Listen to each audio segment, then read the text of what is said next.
Bienvenidos a la sesión número 7. Aquí analizaremos un caso práctico de la NIC 17 y NIF 16 arrendamientos.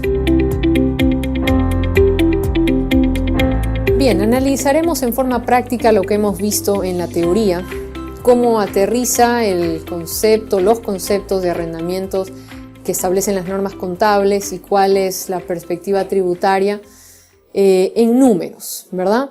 Vamos a ver el caso práctico de la empresa Line Perú. La empresa industrial Line Perú, dedicada a la fabricación de cajas y envases de plástico, adquiere una maquinaria para la producción mediante arrendamiento financiero a través de la suscripción del contrato con una entidad financiera Leasing S.A.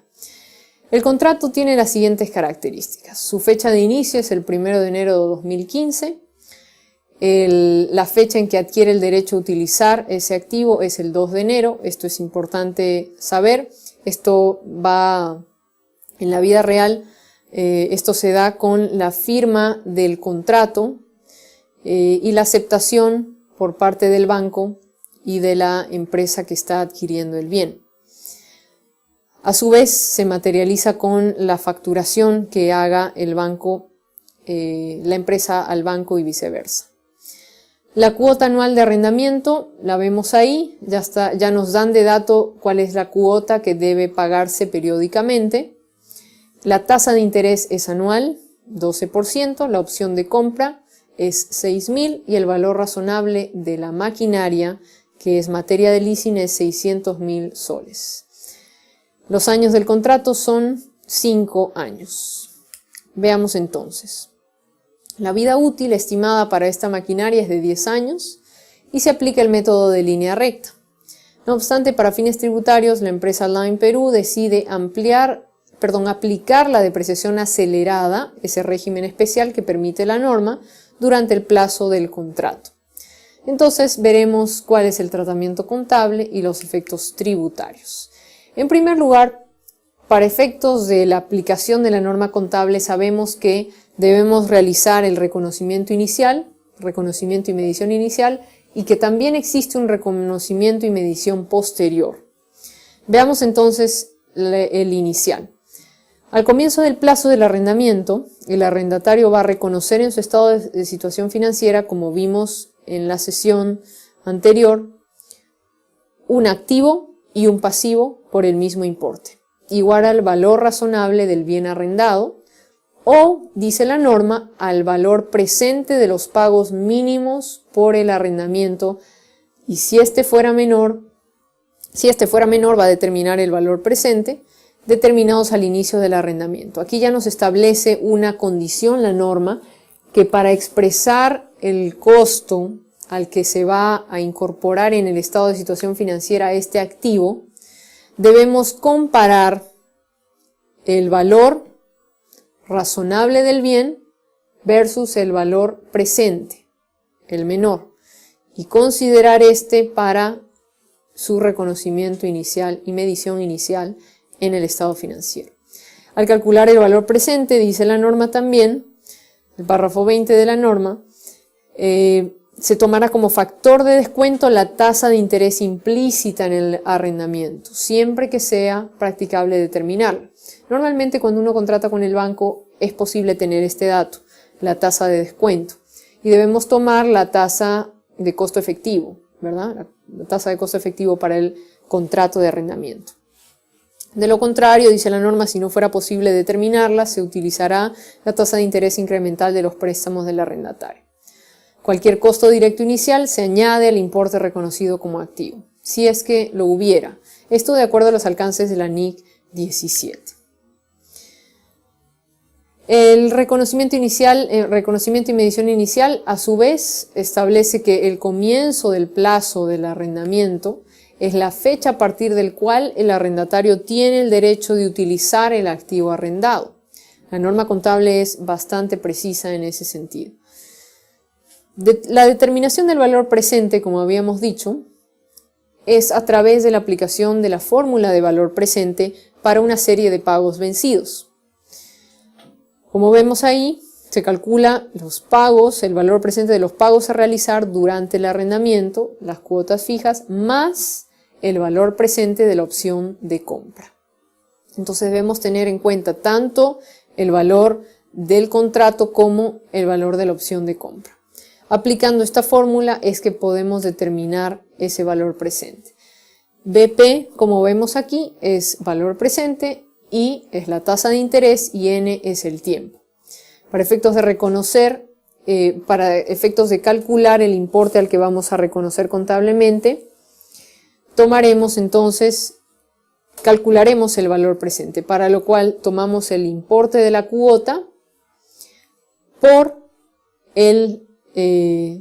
la fórmula, reemplazamos los datos de la fórmula, que es la tasa de interés, menos N, que es el tiempo, son 5 años, dado que la tasa del 12% está en términos anuales, podemos compararla sin necesidad de convertir, y entonces obtenemos un valor presente de 596.595.44, reemplazando como, insisto, la fórmula de valor presente.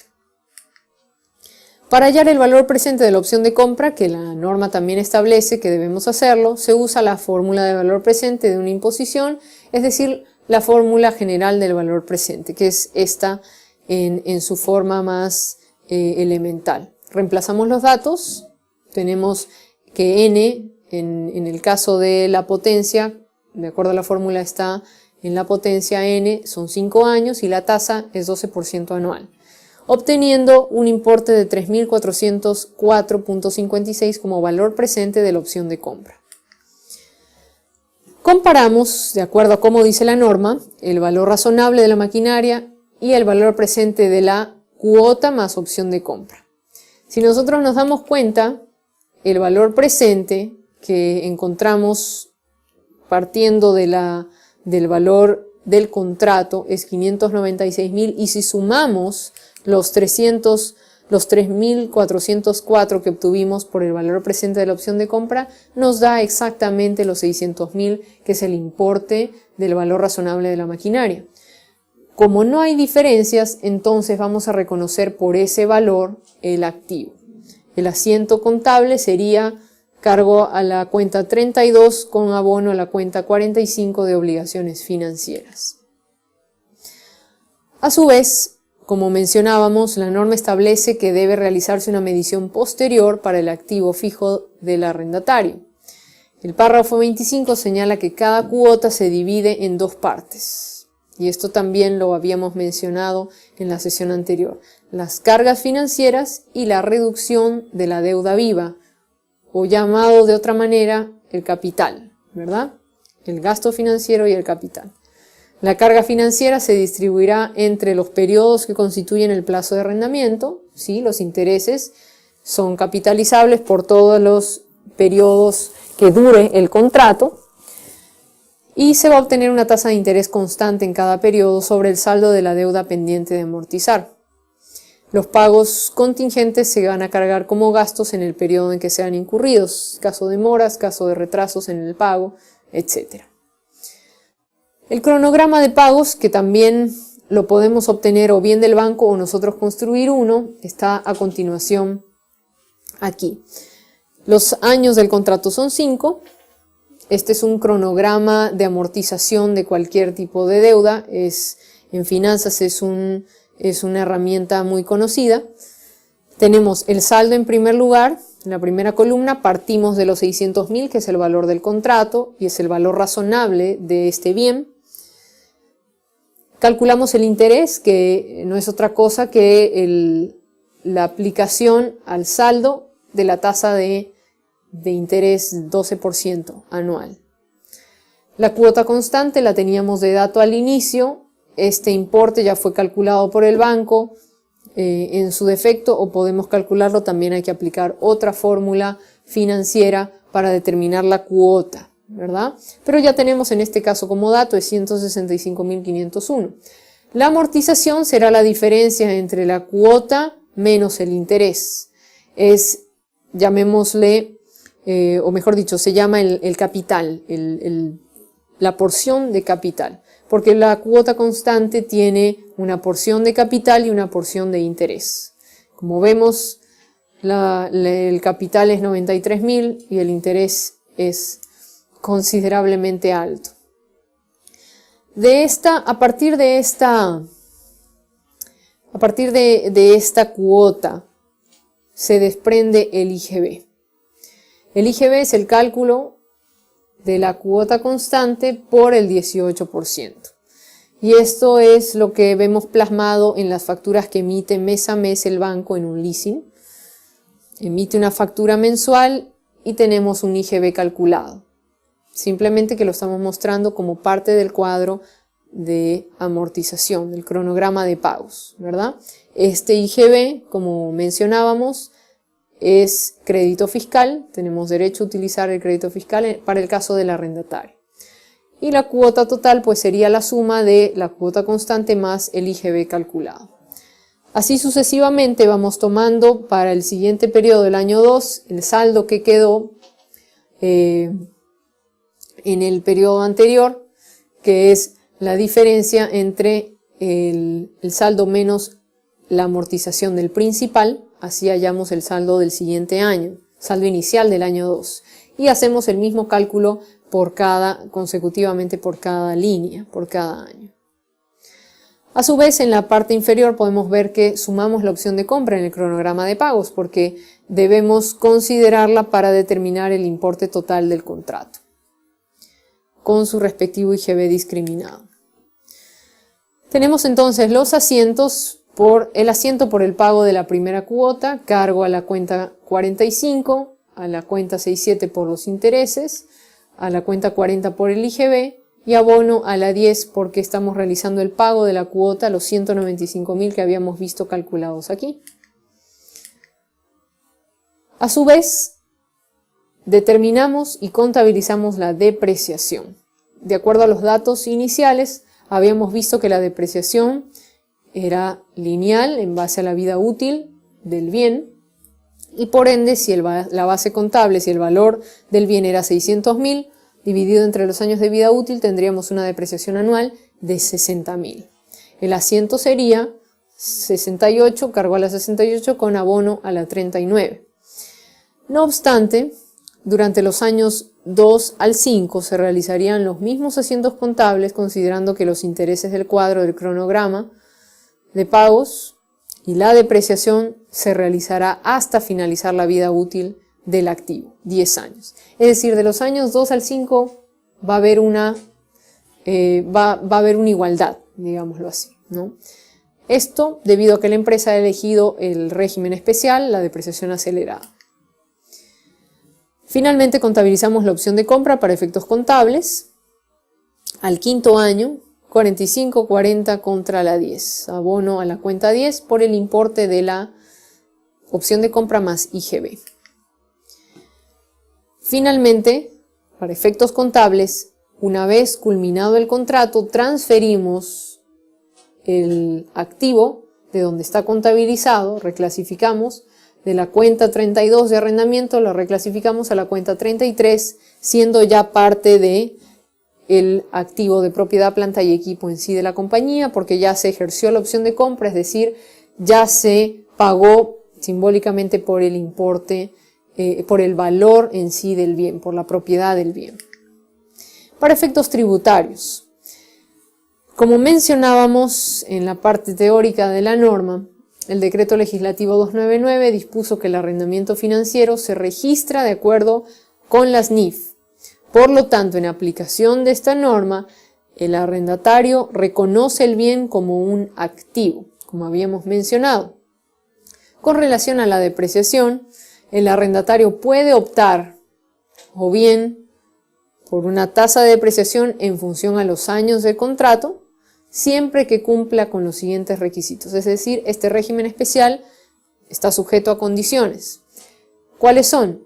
El bien objeto del contrato tiene que ser un bien que sea considerado costo o gasto para efectos de impuesto a la renta.